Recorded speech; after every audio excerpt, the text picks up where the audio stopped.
मित्रहो, सध्या राज्यात विधिमंडळाचं हिवाळी अधिवेशन सुरू आहे. अवघे काही तास या अधिवेशनाचं सूप वाजवण्यासाठी शिल्लक राहिलेले आहेत.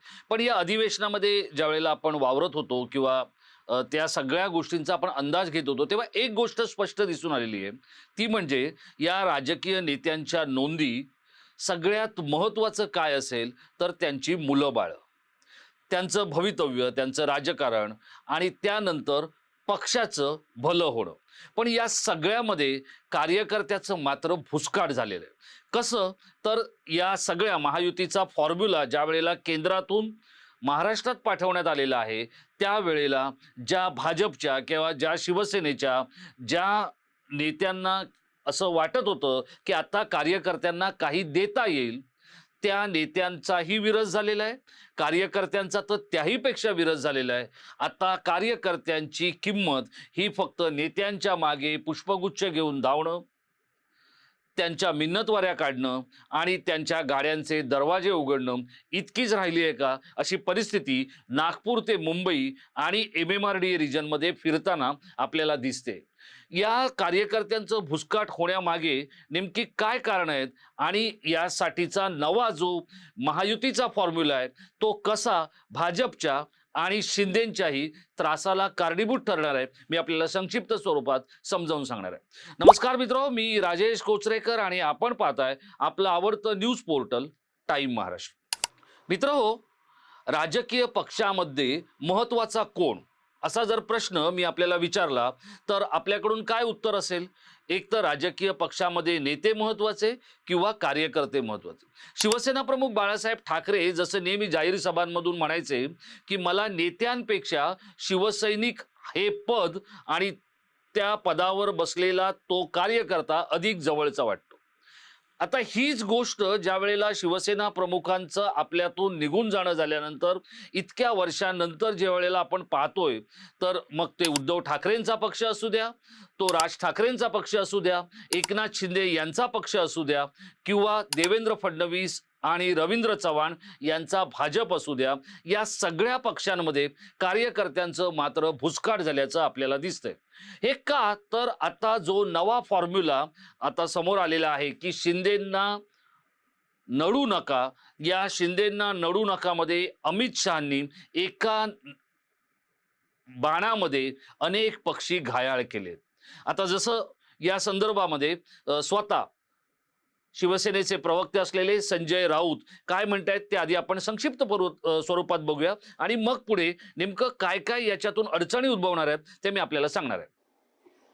शिंद्यांची जर ताकद असती तर एवढे अपमान होऊन प्रदेशाध्यक्षाकडून ते रडत गेले नसते अमित शहाकडे. आणि अमित शहाचं राजकारण याच्यामध्ये असं आहे, त्यांना देवेंद्र फडणवीसांना चेकमेट करायचं म्हणून ते एकनाथ शिंदेला ताकद द्यायचा प्रयत्न करतात. त्यांना फडणवीसांची ताकद वाढू द्यायची नाहीये, त्यांना फडणवीसांना दिल्लीच्या दिशेने येऊ द्यायचं नाहीये. याच्यामुळे महाराष्ट्रात त्यांना शिंदेच्या गुंत्यामध्ये अडकून ठेवायचं आहे. एकनाथ शिंदेची कुठेही ताकद नाही, मी वारंवार सांगतोय. भारतीय जनता पक्षाच्या मतांवर त्यांना आलेली सूज आहे आणि पैसे, यंत्रणा. बाकी एकनाथ शिंदे आणि त्यांच्या पक्षाला कुठेही स्थान नाही. अमित शहाचे इंजेक्शन आहे, टॉनिक, बाकी काय आहे एकनाथ शिंदे. आता आपण पाहिलं की संजय राऊत काय म्हणाले. मित्रहो, संजय राऊत यांनी अधोरेखित केल्याप्रमाणे किंवा जे काही दिल्लीत घडलं तेच आज संजय राऊतांनी नेमकं मांडलंय आणि त्यामुळे मी जे म्हटलं की नेत्यांच्या मुलांसाठी हे सगळं सुरू आहे आणि त्या मुलांच्या हिताच्या आड किंवा त्या मुलांच्या राजकारणाच्या आड जे काही येईल ते सगळं यथावकाश दूर करायचं असा एकमात्र अजेंडा सध्या मोठ्या नेत्यांनी हाती घेतलेला आहे. मग त्याला एकनाथ शिंदे, गणेश नाईक, सुनील तटकरे, भरत गोगावले हे कोणीच अपवाद नाहीयेत. अगदी नारायण राणे सुद्धा. आणि या सगळ्या गोष्टी आपल्याला घडताना दिसत आहेत. आता ही जी महायुती झालेली आहे, ही महायुती शिंदेंना दुखावू नका, उद्धवना सोडू नका किंवा शिंदेंना नडू नका, उद्धवना सोडू नका अशी जरी असली तरी यामध्ये पहिल्यांदा असं वाटत होतं की एकनाथ शिंदे आणि देवेंद्र फडणवीस यांच्यामध्ये ताणले गेलेले जे काही राजकीय संबंध आहेत त्यातून ही युती तुटेल, सगळे पक्ष स्वतंत्रपणे लढतील आणि मग दोन्हीकडच्या पक्षांना पक्षातल्या कार्यकर्त्यांना संधी मिळेल. कारण सध्या या कार्यकर्त्यांना कोणीच विचारणेसं झालेलं आहे. याचं कारण काय? तर याचं कारण या सगळ्या पक्षांचा जर आपण संख्याबळाचा अंदाज घेतला तर महायुतीच्या सत्ताधाऱ्यांकडे 232 लोकांचं संख्याबळ आहे. आता इतकं मोठं संख्याबळ असल्यानंतर कार्यकर्ते लागतात कशाला? तर फक्त सतरंज उचलायला. हे जुन्या जमान्यात होतं. पण आता कार्यकर्ते लागतात कशाला? तर वाढदिवसाचे बुके द्यायला, फेसबुकवर पोस्ट टाकायला, त्याचप्रमाणे सोशल मीडियावर विरोधकांना ट्रोलिंग करायला आणि सगळ्यात महत्त्वाचं म्हणजे नेत्यांच्या पुढे मागे करत त्यांच्या गाड्यांचे दरवाजे उघडायला आणि त्यांच्या मागे गाड्या घेऊन त्यांचे ताफे वाढवायला. आता हे मी का सांगतोय? तर याच गोष्टीचा फटका शिंदेंचं होमपिच असलेल्या ठाण्यामध्ये भाजपला बसणार आहे. कारण ठाण्यामध्ये 130 लोकांची जी काही महानगरपालिका आहे त्यामध्ये एकट्या शिंदेंकडे 82 नगरसेवक आत्ता मागच्या वेळेला होते आणि या 82चा जो आकडा आहे, या 82 मध्ये जर वाटप झालं तर ते 50-50% होणार का? जर 50% झालं तर हे जे उरलेले जे नगरसेवक आहेत, म्हणजे समजा 130 मध्ये 65 नगरसेवक शिंदेंच्या वाट्याला आले आणि 65 भाजपच्या वाट्याला आले, असं होईल का? तर त्याचं उत्तर नाही आहे. कारण का? जर ते 65 वाटणीत आले नगरसेवकांच्या जागा, तर वरच्या 17 लोकांचं काय करणार आहेत शिंदे? त्यांना ते ठाकरेंच्या सेनेत पाठवणार आहेत की भाजपकडे पाठवणार आहेत? हा एक त्यातला महत्त्वाचा मुद्दा. हीच गोष्ट नवी मुंबईमध्ये जो एकनाथ शिंदे आणि गणेश नाईक यांच्यामधलं जे वितुष्ट आहे ते कशामुळे आहे? तर मागच्या लोकसभेला डॉक्टर संजीव गणेश नाईक यांना उमेदवारी देऊ न शकल्याची महायुतीची जी काय सल आहे ती सगळ्यात जास्त जर कोणाला सलते तर ती गणेश नाईकांना. गणेश नाईक हे आपल्या सगळ्यांना माहिती आहे एकनाथ शिंदेपेक्षा ज्येष्ठ नेते आहेत. एकनाथ शिंदेपेक्षा शिवसेनेतही ज्येष्ठ आहेत, वयानेही ज्येष्ठ आहेत. पण त्यांचा आणि शिंदेचा पंगा हा सुटत नाहीये आणि त्यामध्ये विजय चौगुलेंसारखे लोक किंवा किशोर पाटकरांसारखे लोक जे काही तेल तूप टाकतायत आणि हा जो काय अग्नी सतत धुमसवत ठेवतायत, त्यामुळे या दोन नेत्यांमध्ये असलेला जो वाद आहे तो या मुलांच्या किंवा जेन नेक्स्टच्या मुळे आहे. आता गणेश नाईक काय करतायत? तर गणेश नाईक एकनाथ शिंदे यांचे चिरंजीव असलेल्या 3 वेळा खासदार असलेल्या श्रीकांत शिंदे यांच्या मतदारसंघामध्ये सुद्धा त्यांचा जो आगरी फॅक्टर किंवा ओबीसी फॅक्टर आहे तो चालवून तिथल्या भूमिपुत्रांना ताकद देण्याचं काम करतायत. त्यांच्या ताकदीमुळे भाजपमध्ये ते स्थिरावत आहेत आणि ते स्थिरावल्यानंतर त्या ताकदीचा वापर हा श्रीकांत शिंदे यांना अस्वस्थ करण्यासाठी, त्यांना विचलित करण्यासाठी केला जातो. आता हीच गोष्ट राणेंच्या बाबतीत कोकणात घडते. आता जर आपण पाहिलं, आपण ठाण्याची गोष्ट पाहिली, आपण नवी मुंबईची जर गोष्ट पाहिली तर तिथे 111 नगरसेवक आहेत. या 111 नगरसेवकांपैकी जे काही बहुसंख्य किंवा बहुमत जे आहे ते गणेश नाईकांकडे होतं मागच्या वेळेला, हे आपण पाहिलं होतं. पण गणेश नाईकांना तिथे सतत अस्वस्थ करण्याचं काम विजय चौगुले, किशोर पाटकर, मंदा म्हात्रे ही जी काही नेते मंडळी करतायत, या सगळ्यांना ताकद देण्याचं काम हे एकनाथ शिंदे करतात अशा स्वरूपाची भावना ही गणेश नाईक यांची झालेली आहे. आणि त्यामुळे गणेश नाईकांना हे कळलेलं आहे की जर संजीव नाईकांना संधी तेव्हा मिळाली असती तर कदाचित या दोन नेत्यांमधला हा विसंवाद किंवा हे जे काय वितुष्ट आहे हे कमी होण्यासाठी उपयुक्त ठरलं असतं. पण तेव्हा एकनाथ शिंदेंनी निवड केली ती नरेश गणपत म्हस्के यांची. त्यांना उमेदवारी दिली आणि त्यांना दिल्लीला खासदार करून पाठवलं. आता याच गोष्टी आपण कोकणात गेल्यानंतर दिसत आहेत. सुनील तटकरे यांच्या मुलीला म्हणजे आदिती तटकरेला सतत विचलित करण्याचं, सतत डिस्टर्ब करण्याचं, सतत अडथळे निर्माण करण्याचं काम कोण करतंय? भरत गोगावले. कारण भरत गोगावले ना, आपला मुलगा विकास भरत गोगावले याला राजकारणात स्थिर स्थावर करायचं.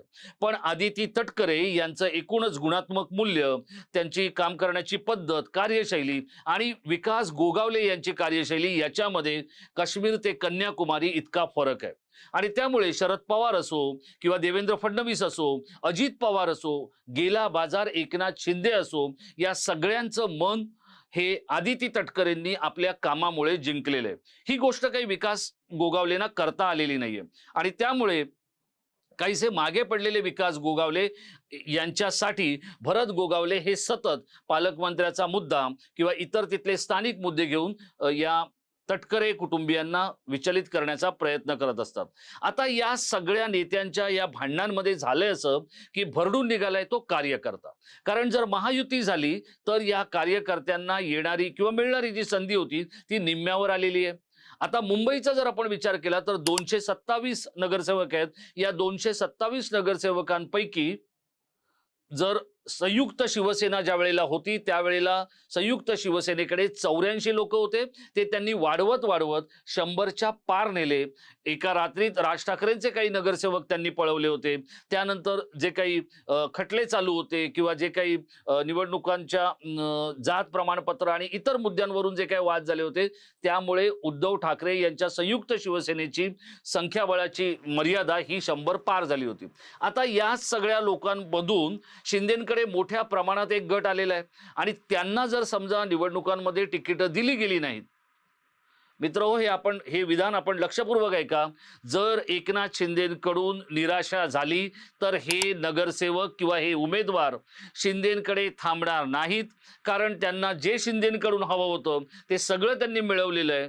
त्यांना फक्त ऊर्जा हवी होती आणि ती आर्थिक ऊर्जा शिंदेंनी दिलेली आहे. त्यामुळे अगदी आपण अडगळीत पडल्यानंतर ऊर्जितावस्थेत आल्यानंतर जर आपल्याला निवडणुकीसाठी तिकीट मिळालं नाही, उमेदवारी मिळाली नाही तर ही सगळी मंडळी उठून उद्धव ठाकरेंकडे जातील. आणि त्यामुळे शिवसेनेतल्या म्हणजे उद्धव ठाकरेंच्या शिवसेनेतल्या वरिष्ठ सूत्रांकडून मिळालेल्या किंवा नेत्यांकडून मिळालेल्या माहितीनुसार उद्धव ठाकरेंचा जो एक जुना फॉर्म्युला होता की जो आपल्याकडून गेला तो गद्दार, मग त्याला जाहीर सभेत त्याचा उल्लेख किंवा त्याच्याकडे दुर्लक्षित करणं, हे सगळं उद्धव ठाकरे आता सोडून देऊन एकनाथ शिंदे यांना चेकमेट देण्यासाठी जो शिंदेंना सोडेल आणि ज्याच्याकडे इलेक्ट्रोल मेरिट असेल त्याला त्याच्या चुका माफ करून पुन्हा ठाकरे जवळ करणार आहेत, हे आता सूत्र ठरलेलं आहे. त्यामुळे शिंदेंची अडचण सुद्धा वाढणार आहे. त्यांना देखील तिकिटांच्या साठीची जी काही वाटाघाटी आहेत किंवा जे काही बोलणी आहे ती करताना खूपच अलर्ट राहावं लागणार आहे. आता कल्याण डोंबिवली हा जो काही कळीचा मुद्दा झालेला आहे त्यासाठी तो कळीचा मुद्दा का झालेला आहे तर इथे देवेंद्र फडणवीसांचे राजकीय हनुमान रवींद्र चव्हाण यांचा हा बालेकिल्ला आहे. या बालेकिल्ल्यामध्ये शिंदे पितापुत्रांची ताकद वाढली तर तुमच्या होमपिचवर तुमच्या विधानसभा मतदारसंघात जर पक्षाला मजबूती मिळत नाही तर तुम्ही प्रदेशाध्यक्ष कसले असा प्रश्न पक्षातले विरोधक रवींद्र चव्हाणांना विचारू शकतात. याचं कारण आहे रवींद्र चव्हाण यांना पक्षात विरोधक आहेत. रवींद्र चव्हाण यांचं प्रदेशाध्यक्ष होणं हे अनेकांना खटकलेलं आहे. कारण ते आपला परफॉर्मन्स देऊ शकले नाहीत किंवा देत नाहीयेत असं अनेकांचं मत आहे.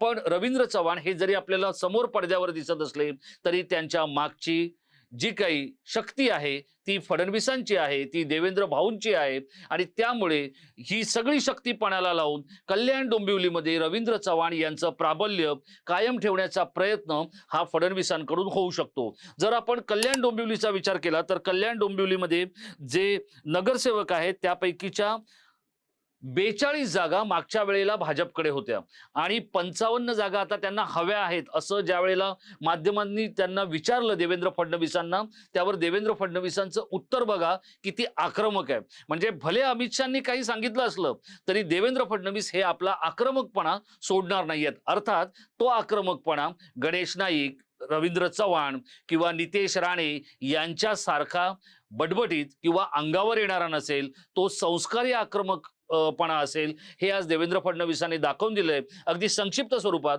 फडणवीस काय म्हणतात ते बघूया. फक्त 55 जागाची मागणी का करेल भाजप? शेवटी भाजप एक महत्त्वाचा पक्ष आहे, अशी अजून कुठली मागणी केलेली नाही. कल्याण डोंबिवलीमध्ये मागच्या वेळेसही आमचे 42 जागा आल्या होत्या. त्याच्यामुळे आम्ही एक प्रमुख पक्ष आहोत. तिथे 2च प्रमुख पक्ष आहेत, एक शिवसेना आणि दुसरा भाजप. बाकी तिसऱ्या पक्षाची तिथे कोणाचा फारसा काही वजूद नाही आहे. आम्ही आपापसात बसून जागा वाटप करू. आता आपण पाहिलं देवेंद्र फडणवीस काय म्हणाले की 42 जागा आमच्या होत्या, आम्ही 55च का मागू. हा त्यांचा प्रश्न बरोबर आहे. कारण जर समजा 50-50% वाटणीचा जर फॉर्म्युला आला तर तिथल्या अनेक भाजपच्या कार्यकर्त्यांवर अन्याय होऊ शकेल. हीच गोष्ट ठाण्यामध्ये सुद्धा आहे. ठाण्यामध्ये ज्या काही जागा 33 जागा होत्या भाजपकडे, आता त्याच तेवढ्या जागांसाठी जवळपास 450हून अधिक लोकांनी आपली इच्छा व्यक्त केली आहे. म्हणजे एका जागेसाठी किमान 12 लोकांनी अर्ज केलेला आहे मित्र हो, याचा विचार करा. ठाण्यामध्ये शिंदेंच्या होम पिचवर एका नगरसेवकाच्या प्रभागाची म्हणजे संधी मिळवण्यासाठी 12 लोकांनी सरासरी इच्छा व्यक्त केलेली आहे. कुठला भाजप, कुठले फडणवीस, कुठले रवींद्र चव्हाण, कुठले संदीप लेले या सगळ्या गोष्टींवर तोडगा काढू शकणार आहेत. त्यामुळे ही जी महायुती आता जर झाली तर ती महायुती ही शिंदे आणि फडणवीस यांच्यामधला जो काही दुरावा आहे तो दूर करण्यासाठी उपयोगाची ठरेल, पण त्याच वेळेला कार्यकर्त्यांचं भुसकाट करण्यासाठी ती जबाबदारीची ठरेल. या कार्यकर्त्यांना ज्या वेळेला महायुती होत असते त्यावेळेला याच्या आधी ठाकरेंबरोबर महायुतीचा फॉर्म्युला होता, त्यांच्या शिवसेनेबरोबर होता, तेव्हाही अन्याय सहन करावा लागला.